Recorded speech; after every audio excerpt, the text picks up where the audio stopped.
রাজনীতিতে কবে আসছেন? দেখুন, আমি দলীয় রাজনীতিতে একদম বিশ্বাস করি না। আমি রাজনৈতিক সচেতন,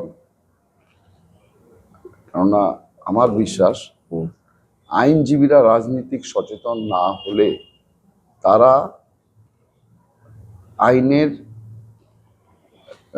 আইনসভা থেকে যে আইন বেরোয় সে আইন ব্যবসার সাথে তারা যুক্ত, সুতরাং তারা রাজনৈতিক সচেতন হতে বাধ্য।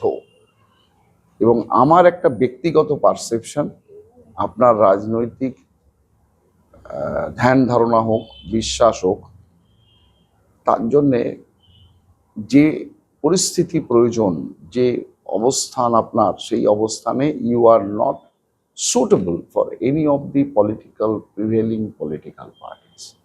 কারণ আজ কিন্তু পলিটিক্যাল, আপনি এই প্রশ্নটা এই কারণে করলেন যে রাজনীতি এবং সততা, ভদ্রতা এগুলো দুটো একসাথে যায় না। এটাও কিন্তু ভয়ানক একটা ডেঞ্জারাস একটা indication towards a democratic society. Right. যে আমি ভারতবর্ষের কনস্টিটিউশন এর প্রতি শ্রদ্ধাশীল, সুতরাং আমি যদিও রাজনীতি করি, মানে আমি বলতে বলছি যারা করেন তাদের তো এই পেরিফেরির মধ্যেই ঘুরতে হবে। কিন্তু দলীয় রাজনীতি করতে গেলে অনেক মানুষ আছেন তারা not fit to for this politics. তার জন্যই যেটা হয় যে আপনি কি মনে করেন আজ যারা রাজনীতি করছেন তারা রাজনীতিক? তারা কি রাজনীতিক? আপনি কি মনে করেন আপনি এক্স এমপি, এক্স অমুকের এমপি, তারা কি রাজনৈতিক ব্যক্তিত্ব না? এই বিষয়টা সম্পূর্ণ আলাদা। সমাজ বিজ্ঞান, সোশ্যাল ইঞ্জিনিয়ারিং কে বুঝতে গেলে অনেক পড়াশুনো করতে হবে, মানুষকে বুঝতে গেলে অনেক গভীর পড়াশুনো করতে হবে, তাকে বুঝতে হবে। রাজনীতি মানে ওই একটা টুলের উপরে দাঁড়িয়ে 5টা বক্তৃতা করে দিলাম, 50,000 ভোট পেয়ে গেলাম, সেটা রাজনীতি নয়। রাইট। তো আমি নট ফিট টু এনি দলীয় রাজনীতি, প্রিভেলিং দলীয় রাজনীতি। তবে হ্যাঁ, আমি আবার একটা কথা বলছি যে যদি আমার প্রতিবাদের জায়গায় আসতে হয় আমি করবই। বাচ্চা একটা একটা একটা সভ্য সমাজের লক্ষণ। How it treats is children, how it treats is women, how it treats is এল্ডার persons, এটা তো একটা সিভিলাইজড সোসাইটির ম্যানিফেস্টেশন। আমি কি বসে বসে দেখবো যে একটা বাচ্চা ছেলে সেই স্কুলে গেলে বসার জায়গা পায় না, একটা ছেলে, হ্যাঁ তার ফরম্যাটটা কিভাবে করব সেটা অন্য। ফরম্যাট যে সবসময় একরকমই হবে তার কোনো কথা নেই। আপনার ব্যক্তিগত পরিসরে যদি আপনি আপনার প্রতিবাদটা রেজিস্টার করে, সেই প্রতিবাদটা তার মতো ফরম্যাট অটোমেটিক্যালি নেবে। এবং আমি বিশ্বাস করি যে এই যে দলীয় রাজনীতির বাধ্যবাধকতা, মানুষকে বোঝানো যে তুমি প্রতিবাদ করতে গেলে তোমাকে একটা দলে থাকতে হবে, এটাও একটা খুব বড় ধরনের চালাকি, মানুষকে রাজনীতি বিমুখ তৈরি করা।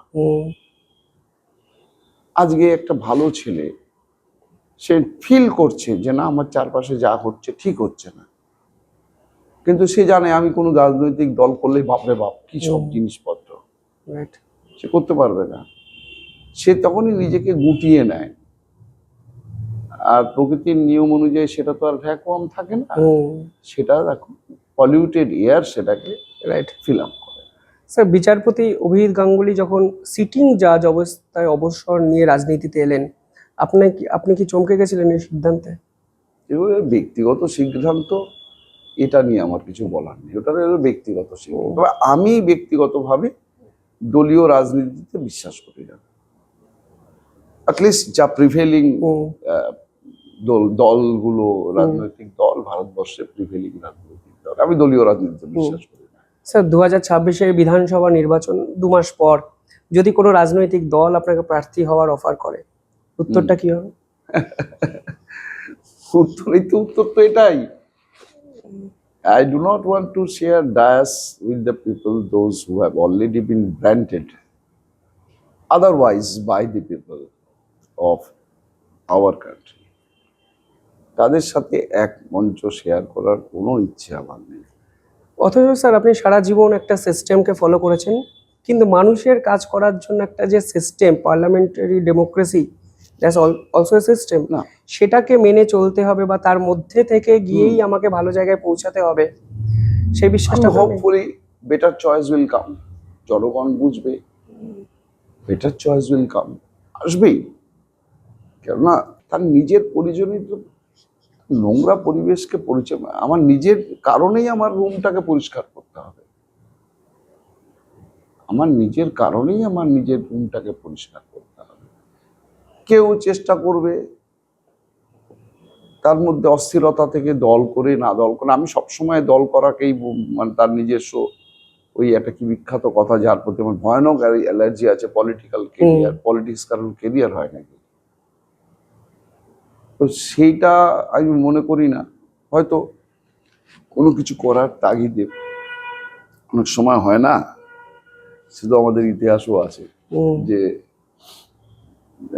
ইংরেজদের বিরুদ্ধে লড়াই করার জন্য নেতাজিকে তো জার্মানদের সাথে হাত মেলাতে হয়েছে, তাই বলে কি নেতাজি কন্ডেমড ক্যারেক্টার? তা তো নয়।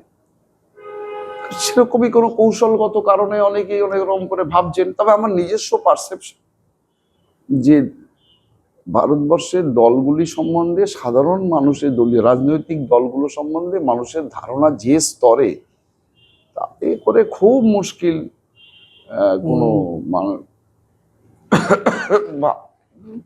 যার নিজস্ব একটা ধ্যান ধারণা আছে তাকে ওই মানে ওই গড্ডালিকা প্রভায় গা বসানো, সে টিকতে পারবে না।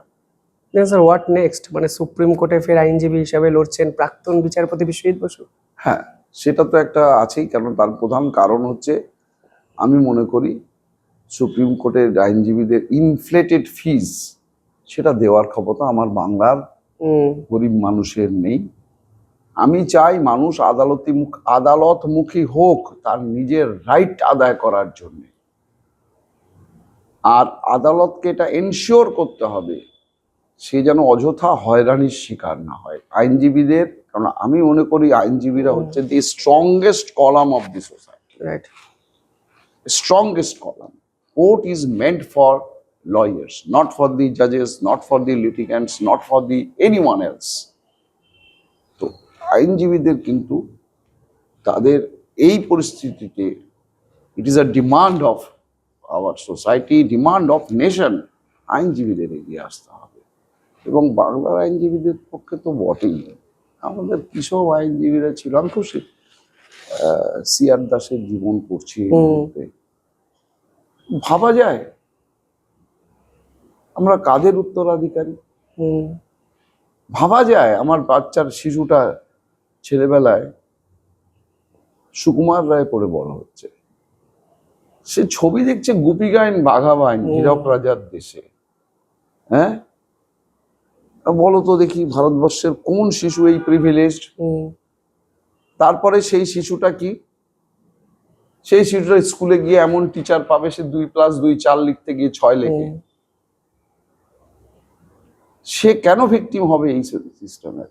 আমাদের সর্বভারতীয় স্তরে ভারতবর্ষ, বাংলার যে মুখ, বাংলার যে সম্মান, আমরা সবাই জানি আজকে আমাদের অবস্থানটা কোথায়।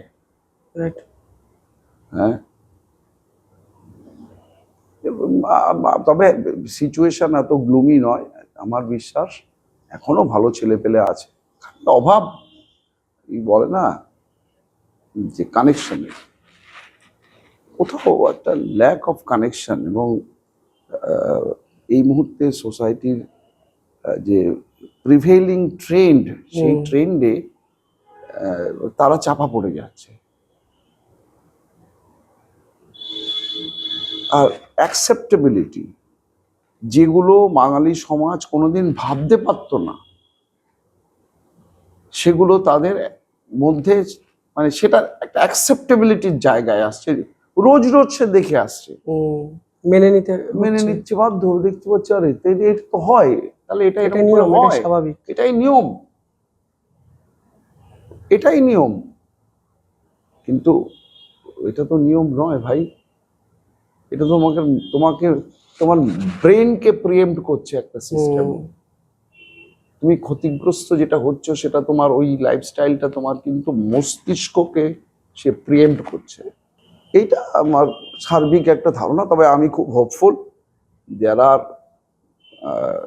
রিয়েলি, আমি যদি আইনজীবীদের কথা বলি, ভীষণ স্ট্রং একটা সেকশন আছে, তারা এই মুহূর্তে হয়তো একটা চাপা পড়েছে ধুলোর আন্ডারে, ধুলো সরে যাবে, সে ধুলো থাকবে না।